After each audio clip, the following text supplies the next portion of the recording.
Excuse my phone. It's having problems. It's flipping the screen on me. It's a little hard to see the prayer request.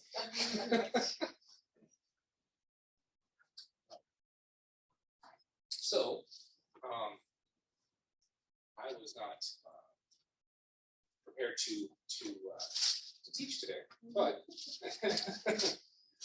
but I did go through the songs that we had for today. So,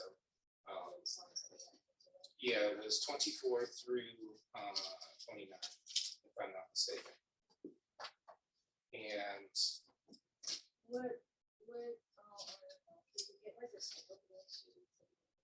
sure. Yeah, no, that's fine. What I'll do is I'll try to get that from Sen and post that on Discord. Yeah. No, because that would be helpful for helping us keep track of where we're at.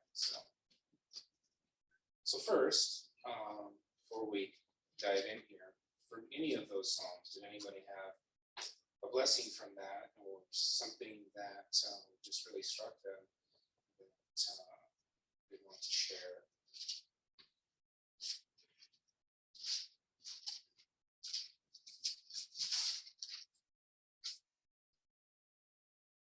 I know that'll take a second. So.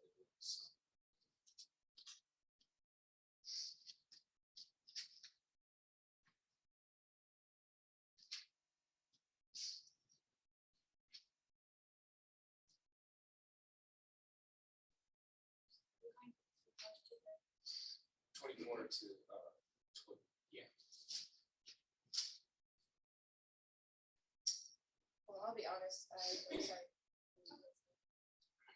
I was still teaching for last week, so I only read 24. But 24 kind of reminded me of that song. Who is worthy? You guys know that song? Yeah. I don't know how it goes, but just like that idea of like, who's the King of Glory? Who shall ascend the hill of the Lord? Like, who is able to do these things? And obviously, well, it says, someone who clean hands and a pure heart, but ultimately, right? That's Christ. So it just reminded me of that song. It's nice to see that connection.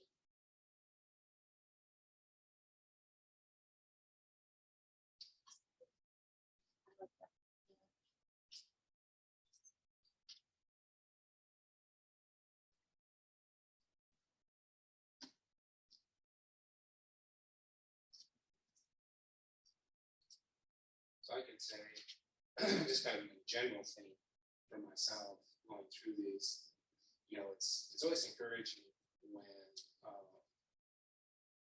you see honesty, within things, of course, like when David's talking about stuff, he's talking about being frustrated. He's talking about being, feeling the weight of something, and he doesn't hide that. I mean, God obviously already knows that, but he brings that out in his song, in his prayer, but he doesn't dwell on that. He doesn't just hold on to the difficult time. He doesn't just only look at the challenge or the problem. He ultimately remembers who God is. He remembers what God has done for him. He looks to all those incredible blessings that the Lord has given him, and he holds on to that and grabs onto that. And that's always, it's encouraging to me in a lot of ways. But one to see, so many times I think we hear the terminologies and stuff like, well, just pray on it, or just, be strong in that moment or something like that, and trust in God. And, we use those terms, and they are true terms, and they are things that we need to do. But, I think a lot of times, we feel like, at least I know I do, in a situation where it's just like, okay, so I just need to do that. I need to not recognize the problem. I need to just kind of say, well, that's a difficult thing, but whatever. I just kind of push that off and not really recognize the difficult situation. And that's not what we're supposed to do. We're supposed to recognize the difficult situation, go through it step by step, and say, okay, so this is what's happening. This is what's going on. Let me look at this whole thing. And as you're doing that, going, yeah, okay, this is happening, but God is always here. He's helped me in this area before. Okay, So this is happening. Oh, he also helped me there too. So if we just try to ignore it, if we just try to say, oh, and brush it off and just be strong, I'll just pray, then we're missing that opportunity for the Lord to come in and really help us with all of that and give us that help that we need in terms of being able to walk this out the way that He wants us to. So that's His blessing.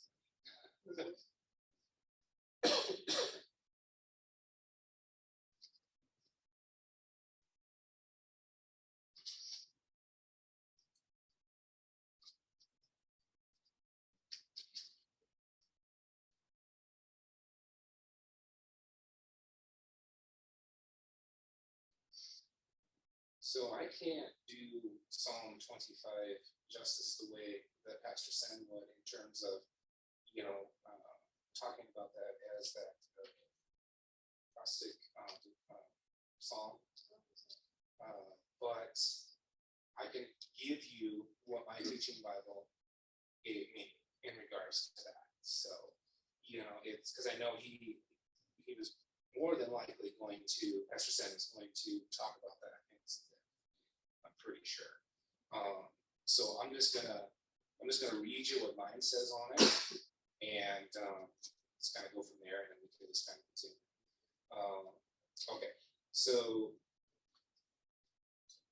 David grapples with the heavy issues of life, avoiding denial and affirming his dependence. He must trust God in the face of his trouble and troublemakers. These 22 verses follow an acrostic development.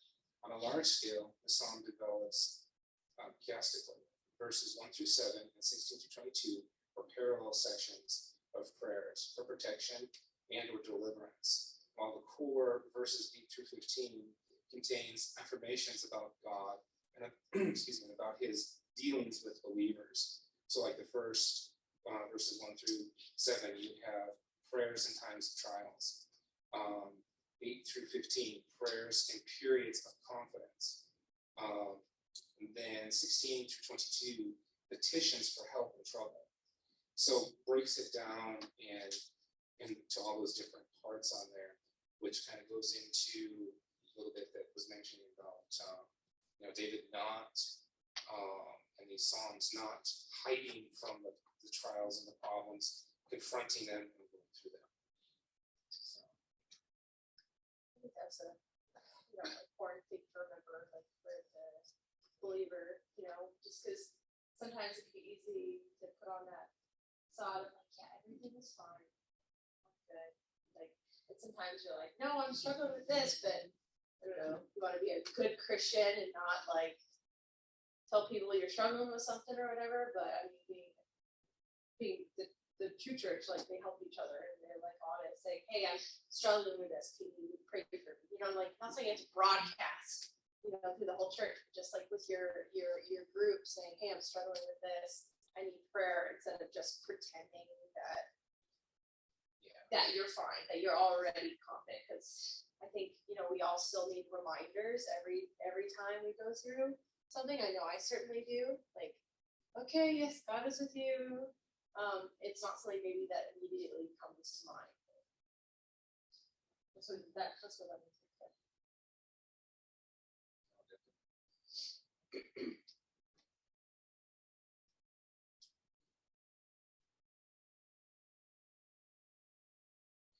One of the things too that you'll find in some of these songs on there is, and of course we have to be careful initially to not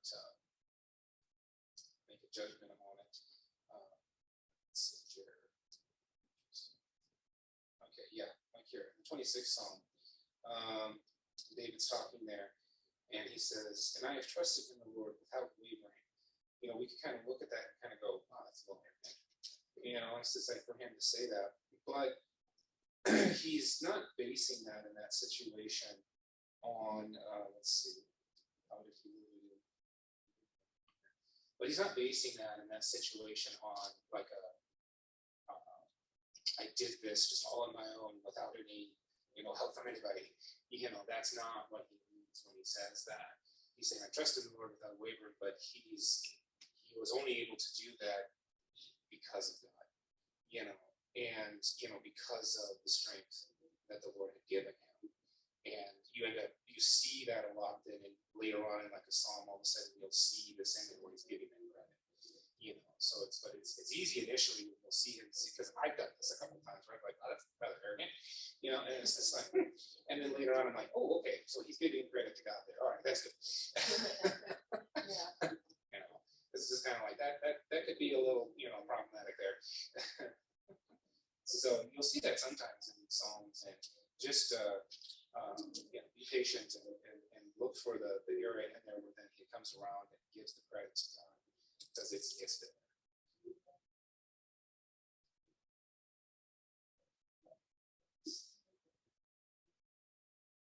Looking to see if there's I think they're watching the video. Oh, okay.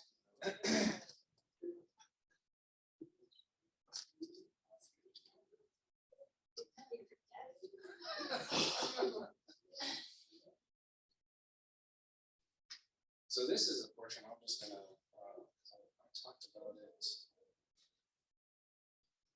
Yeah, I did talk about this. So in Psalm 24, it may seem, and I don't know if anybody did wonder what they were talking about there, but it's verses 7 through 9, when it's saying, "Lift up your heads, O gates, and be lifted up, O ancient doors, the King of glory, that the King of glory may come in, who is the King of glory, the Lord strong and mighty, the Lord mighty in battle." And it just repeats that again. When you're looking at that, going just off of, like what my teaching Bible is saying here, these are bold personifications indicating that the city gates need to stretch themselves to make way for the awesome entrance of the great King, which will be gone. It's saying that, Israel needs to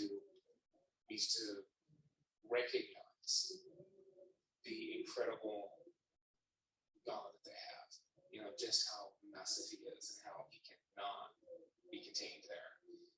Remember him, remember who he is, this great King. And then so it says on here, by so doing, they too participate in worshiping him. So it's like, it's even saying, just recognize who your God is. He is mighty, he is big. And, even this city, no matter how great and how big you make it, you can't take it. So it's something in there. When I was reading through that initially, I was just like, why are we talking about gates? And what, and ancient doors, so I, wanted to kind of just touch on that real quick. And at any time, anybody can feel free to say anything and step in. So.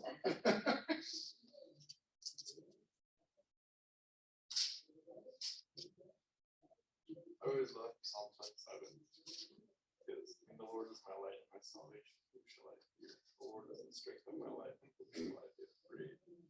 Then it goes on to say, pretty much like, it forces one thing out. Have I desired of the Lord, that will I seek out, that I may dwell in the house of the Lord all the days of my life, to behold the beauty of the Lord, to inquire in His temple. God's amazing, like when I read this, I just think about how God is, God is so strong, He's so powerful, He's above everything, that there's really nothing that we can, there's really nothing in God's way. It just shows kind of the capacity of who God is. And the fact that he says all the days of my life, like it's not something you can finish doing.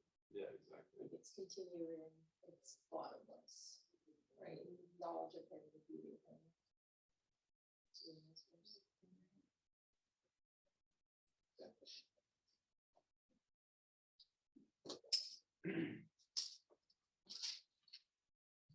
And if you look at every one of these, and I don't know, everybody's Bible is a little different. Mine gives me a heading on each one. So I even like just the theme within the headings of all of it, catch it. So for Psalms 24, the King of Glory was the title for that one that mine gives. Psalm 25, teach me your paths. Psalm 26, I will bless the Lord. Psalm 27, the Lord is my light and my salvation. Psalm 28, the Lord is my strength and my shield. Psalm 29, ascribe to the Lord glory. And then Psalm 30, joy comes with the morning. you know, just even looking at the titles of those before I go into and read that psalm, I already have an idea kind of what to expect in this psalm. And, you know, I'm already, at least for me, I'm already encouraged. I'm like, oh, okay, I know this is going to be, you know, yeah, there'll be some pieces in here that are going to be a little rough in there and whatever, maybe talk about a challenge or something like that. But I know there's going to be an uplifting piece in this, a piece that's going to, you know, help me to be able to, you know, feel good. And, you know, I'm going to take away something, you know, that's going to help me in any situation that I'm dealing with. So even just looking at the titles, I like that. It kind of gives you an idea. One other thing I was going to say about that, but I lost it.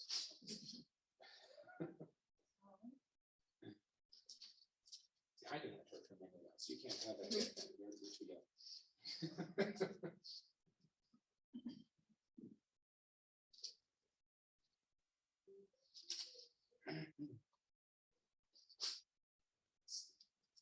I like how it's mentioning in Psalm, it's a chapter. Yeah, it's just one. Pastor's not here, you guys, nobody tell him. Characters do the right thing. Nobody, Pastor said this. Psalm 29. The idea of the voice of the Lord. Like, it says, you know, the voice of the Lord is over the water. The voice of the Lord is powerful. The voice of the Lord breaks the cedars, and it goes on and on. And it's talking about the voice of the Lord, right? Where we heard, well, like, what's another? I mean, there's lots of passages, but what's another passage that talks about the voice of the Lord? Like, well, I think of Genesis, right? Mm-hmm. He spoke, and all things came to be, and like there was light, and the waters and earth and everything. Like that voice is powerful. So not only did it make the world, but it has the power to, you know, affect the world, like physically, obviously nature, right? But also people's hearts. So just like that idea of the voice of the Lord is really, so.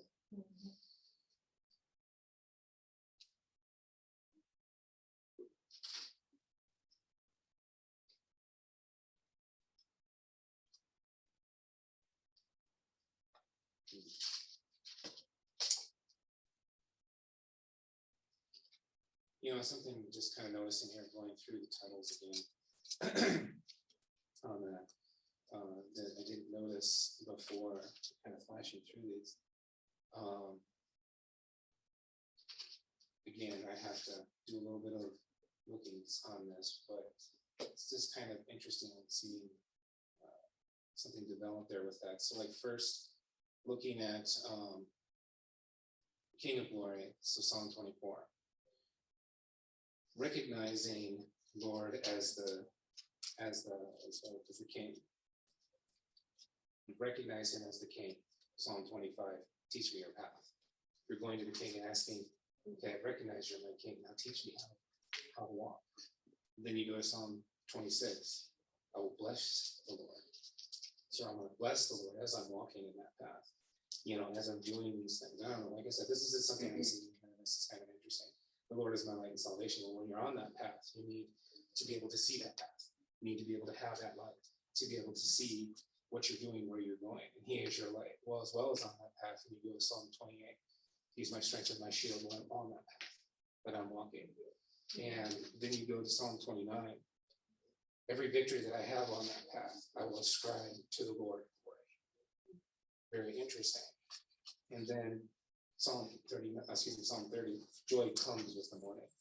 You know, then a lot of times when you're in battles and things like that, sometimes the morning gives you a view on that battle that you didn't have before. So just, I don't know, like I said, that's just something I noticed as I was flipping through here. Take it, don't take it, up to you. I didn't do research on that. So, but it was just a very interesting thing as I was flipping through here. You're like faith in your walk. Yes. It's really interesting. Yeah.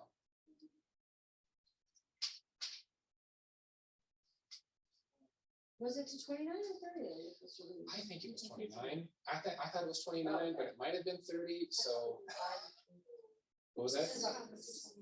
Well, it depends because there were some weeks that had more and some that had Right. less. So we ended at. Sorry, poor Prudence.